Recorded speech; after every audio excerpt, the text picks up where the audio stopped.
Hi, how do you do? For those of you who don't know me, my name is Douglas Bader and I'm producing something called Prep Your Ride.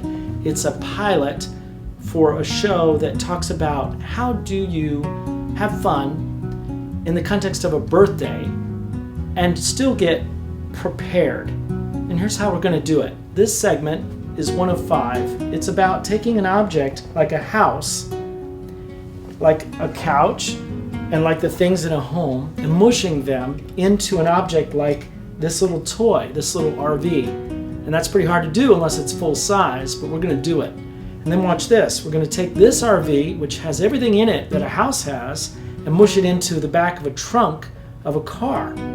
Luckily, our car is bigger than this one. So here's something terrific. We all have a home, and what's nice about it is it has everything in it. Food, water, shelter. Let's go look at one.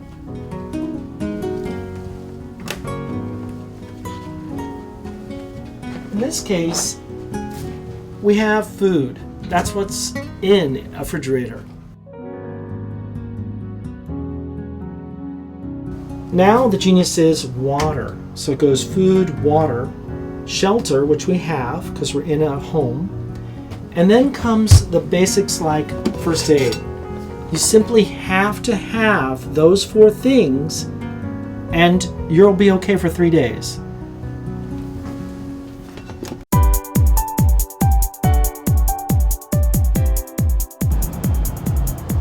Now we're ready to see just how a big home could actually be put inside an RV. And that might be something you can imagine, but imagine this. Now we're going to take this big RV and put it inside a trunk of a car. And now we're going to take this car and put it on your back like a backpack. That is what's in the trunk on your back, like a backpack. Let's go see how we do it. All right, we did it. So we're going to imagine this is shelter. Just like a home, we're inside an RV. Now we're going to get our act together with food because we're going to need to eat something in an emergency. And now we're going to get our act together with water. We got to have water. And believe it or not, because this has batteries and electricity, we have access to water. Now we need first aid. And like any vehicle, this vehicle is prepared with a bunch of first aid stuff that you need if ever you're on the road. So this whole big giant thing breaks down into things you can't eat. That's why you have to have a refrigerator. What good is all this prep that we normally associate with being on the road without necessarily having food and water? So what if you have everything in the world for a flat tire, but no water? This is a dust mask, not much of a good one.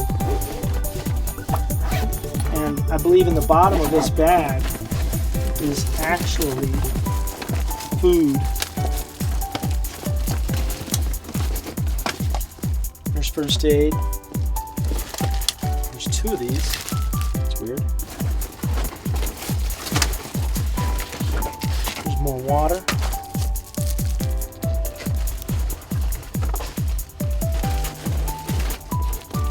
Okay, let me show you where I have food. I moved it.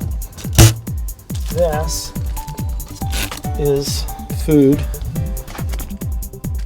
for 6 years, 2,400 calories. Okay, so this is actually for 3 days. This is 1 day, 2 days, 3 days. And this goes bad next year in December. So we have to replace it in a year.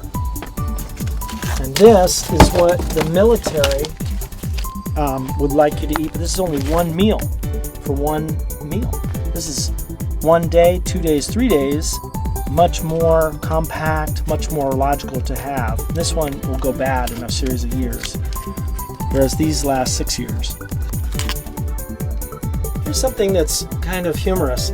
An RV is just actually like a structure. It doesn't have any power unless you happen to have big lead acid batteries, a generator, which is right here. Or here's one more thing that's really great about an RV. If you happen to have an inverter, which is this object right here, you can run almost anything. This is a plug and play. This is 1250 watts, which will power up your home's refrigerator. It makes every part of life work. The reason we call a generator power, the reason we call electricity power, is because it is power. When you're out of power, you have no power. And being powerless is being powerless. What really works is when you hook this up to a solar panel. That way, in case you don't have a bunch of electricity through the gas tank, meaning a generator runs on gasoline. So say that there is a happy birthday celebration and you don't happen to have gasoline in your vehicle, so you can't necessarily celebrate the birthday with power if you don't have gas. Now you have 30 watts of electricity coming from the sun, and this object is so transportable. It's really neat. This one, tied with 3 other ones, generates enough power to power up the battery inside this inverter. The inverter, in turn, gives you luxury. Oh my God, you have the fan, you can power a refrigerator, you can power radios. And my son and I do that regularly when we go camping. We really use this inverter. It's great. You're gonna love it.